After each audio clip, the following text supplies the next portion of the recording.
श्री हो गणेश जी के होला सुमिरनवा। श्री हो गणेश जी के होला सुमिरनवा। सासु ना होई है हमार का करी है। अम्मा के बोला ले भी देवता जगवा। ले भी अपना अम्मा के बोला ले भी देवता जगवा ले।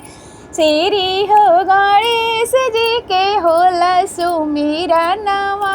श्री हो गणेश जी के होला सुमिरनवा।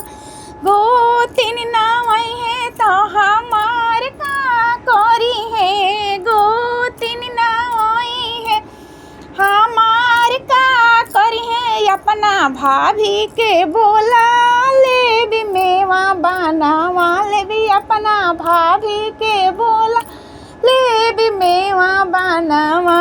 ले भी श्री हो गणेश जी के होला सुमिरनवा। श्री हो गणेश जी के होला सुमिरनवा।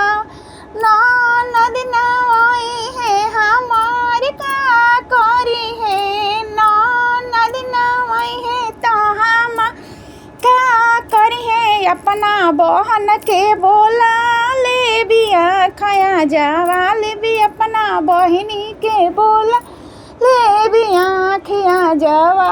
ले भी श्री हो गणेश जी के होला सुमिरनवा। श्री हो गणेश जी के होला सुमिरनवा। देवर नावई है तो हमार का करी है। देवर नावई है तो हमार का करी है। अपना भैया के बोला ले भी बंसी बजावा। ले भी अपना बबुआ के बोला ले भी बंसी बजावा। ले भी श्री हो गणेश जी के होला सुमिरनवा। श्री हो गणेश जी के होला सुमिरनवा।